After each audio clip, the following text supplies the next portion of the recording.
Live cities के night bulletin दिन भर बिहार में आपका स्वागत है। मैं रोहित वर्मा। सीएम फिर निकले समाधान यात्रा पर, जहानाबाद में योजनाओं का किया निरीक्षण। रामचरितमानस विवाद पर नीतीश कुमार बोले सभी धर्मों को मानने वाले हम लोग। मुख्यमंत्री की मीटिंग में शामिल नहीं होने के सवाल पर भड़के मंत्री सुरेंद्र यादव।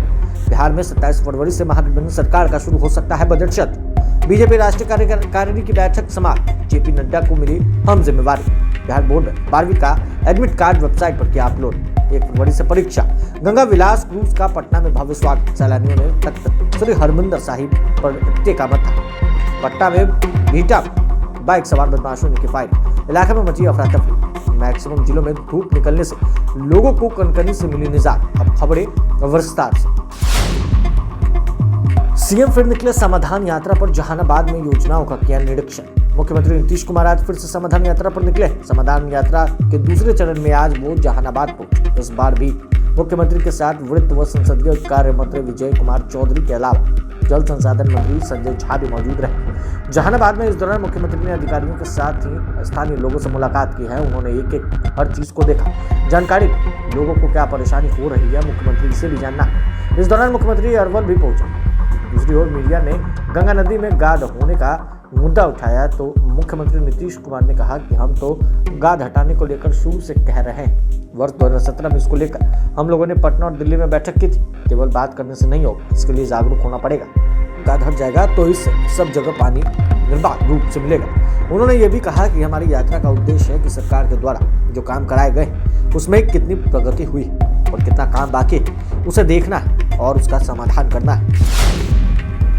रामचरितमानस विवाद पर नीतीश कुमार बोले सभी धर्मों को मानने वाले हम लोग। बिहार में चल रहे रामचरितमानस विवाद को लेकर मुख्यमंत्री नीतीश कुमार ने फालतू की बात बताया। जहानाबाद में पत्रकारों ने शिक्षा मंत्री के विवाद बयान को उठाया तो उन्होंने कहा यह सब फालतू चीज। धर्म के मामले में किसी को किसी तरह का हस्तक्षेप नहीं करना चाहिए। हिंदू मुस्लिम सिख ईसाई कोई भी धर्म किसी का भी इंटरफेयर नहीं करना चाहिए। यह सही बात नहीं। जिन्होंने इस तरह की बातें कही उनको उप मुख्यमंत्री ने यह भी कह दिया कि उन्होंने जिसको जैसे मन करता है वो वैसे पूजा करते हैं, उसमें किसी को भी हस्तक्षेप करने की जरूरत नहीं। सभी धर्म के लोगों को अपने अपने ढंग से पूजा करने का अधिकार है। कोशिश करनी चाहिए कि आपस में किसी तरह का कोई विवाद ना हो। हम लोगों की कोशिश के फलस्वरूप बिहार में आपसी विवाद न के बराबर होते हैं।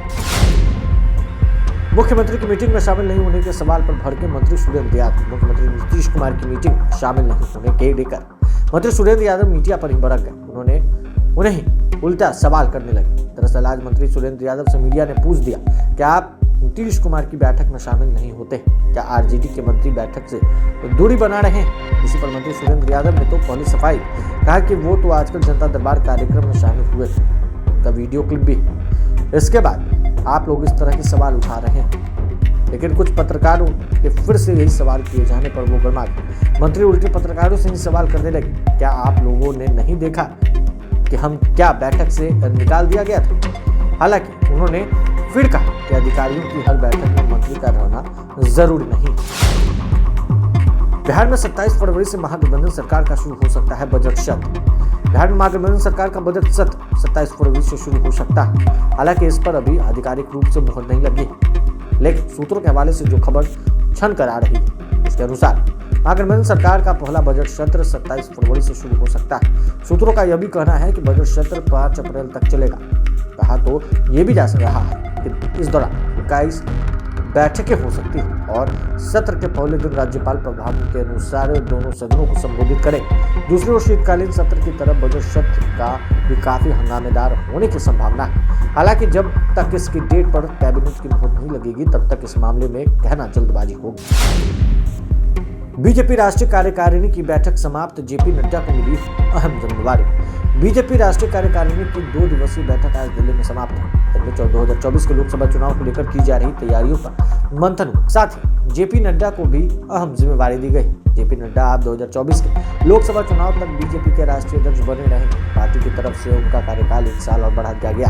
आज राष्ट्रीय कार्यकारिणी की बैठक में केंद्रीय गृह मंत्री अमित शाह ने इसका ऐलान कर दिया। अमित शाह ने कहा कि भारतीय जनता पार्टी के राष्ट्रीय अध्यक्ष के रूप में जेपी नड्डा का कार्यकाल जून 2024 तक बढ़ा दिया गया है।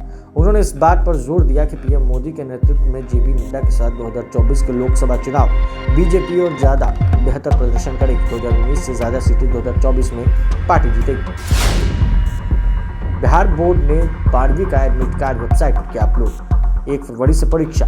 बिहार बोर्ड ने इंटरमीडिएट परीक्षा 2023 के लिए एडमिट कार्ड जारी कर दिया। 1 फरवरी से 11 फरवरी तक चलने वाली इंटरमीडिएट परीक्षार्थी बिहार बोर्ड की ऑफिशियल वेबसाइट पर जाकर एडमिट कार्ड को डाउनलोड कर सकते हैं। बिहार बोर्ड ने स्पेशल कहा कि वेबसाइट पर 31 जनवरी तक के एडमिट कार्ड अपलोड रहेगा। संबंधित संस्थानों के शिक्षक भी बोर्ड की वेबसाइट से एडमिट कार्ड डाउनलोड कर सकते हैं। बोर्ड ने कहा कि एडमिट कार्ड डाउनलोड करने में अगर कोई छात्र को किसी भी तरीके की परेशानी हो तो वो बोर्ड के हेल्पलाइन नंबर 0612230039 पर कॉल कर मदद ले सकते हैं। गंगा विलास क्रूज का पटना में भव्य स्वागत। सैलानियों ने तख्त श्री हरमिंदर में मत्था टेका। वाराणसी से चले गंगा विलास क्रूज का पटना में भव्य स्वागत हुआ। आज क्रूज पर सवार सैलानियों का जत्था बिहार के विभिन्न पर्यटन स्थल घूमते हुए आखिर में बिहार म्यूजियम पहुंचे। यहाँ उनके स्वागत अंग वस्त्र और फूल देकर किया गया। बताया जाता है कि क्रूज के पर्यटकों ने म्यूजियम में जमा की गई चीजों के बारे में जाना। बताया जाता है कि क्रूज के पर्यटकों में म्यूजियम में जमा की गई चीजों को देखा और उनके बारे में जाना भी। इसके पहले क्रूज पर सवार पर्यटकों का जत्था पटना साहिब स्थित गुरुद्वारा पहुंचा। तख्त श्री हरमिंदर साहिब में विदेशी सैलानियों का कमेटी के लोगों के ने भव्य स्वागत किया और इस मौके पर विदेशी सैलानी तख्त श्री हरमिंदर दरबार साहब मत्था टेके और लंगर का प्रसाद भी लिया। पटना के बीटा में बाइक सवार बदमाशों ने की फायरिंग। इलाके में मची अफरा तफरी। राजधानी पटना से सटी बीटा में आज उस समय अफरा तफरी मच गई जब बाइक सवार बदमाशों ने कई राउंड हवाई फायरिंग की। बताया जाता है कि थाना क्षेत्र के कन्हौली बाजार कुछ आपराधिक किस्म के लोगों ने दहशत फैलाने के लिए बाजार में कई राउंड फायरिंग की और मौके से पिस्तौल लहराते हुए फरार। सूचना मिलने के बाद मौके पर पहुंची पटना पुलिस की टीम ने स्थानीय दुकानदारों से जानकारी लेने के बाद मामले की छानबीन में जुटी। लोगों ने बताया कि बदमाशों की संख्या 3 थी। सूचना मिलते ही पुलिस मौके पर पहुंच गई और छानबीन शुरू की। पुलिस घटनास्थल के निकट की दुकानों में पूछताछ करने भी लगी। साथ वहां लगे सीसीटीवी फुटेज को भी खंगाला जा रहा है। मैक्सिमम जिलों में धूप निकलने से लोगों को कनकनी से मिली निजात। बिहार में भले ही ठंड के सेकेंड वेव चल रही लेकिन अब दिन में धूप निकलने लगी। पटना समेत कई अन्य जिलों दिन में धूप निकलने से कनकनी में कमी आ गई। दिन का तापमान भी लगभग 17 डिग्री सेल्सियस रहा। हालांकि बर्फीली हवा लेकर बिहार पहुंची पछुआ हवा और उत्तर पछुआ हवा की वजह से सुबह और रात में घने कोहरे छा रहे हैं। हालांकि सुबह का टेम्परेचर में गिरावट आई और शाम से लेकर सुबह तक कनकनी बरकरार थी, लेकिन दोपहर में धूप निकलने की वजह से लोगों को शीतलहरी वाली ठंड से राहत मिली। जब बिहार में 10 मिनट। अगर आपने अब तक लाइव सिटीज को सब्सक्राइब नहीं किया तो जल्द से जल्द लाइव सिटीज को सब्सक्राइब करें। साथ ही साथ हमारे फेसबुक पेज को फॉलो करना, वीडियो को लाइक शेयर करना बिल्कुल भी ना भूलें। धन्यवाद।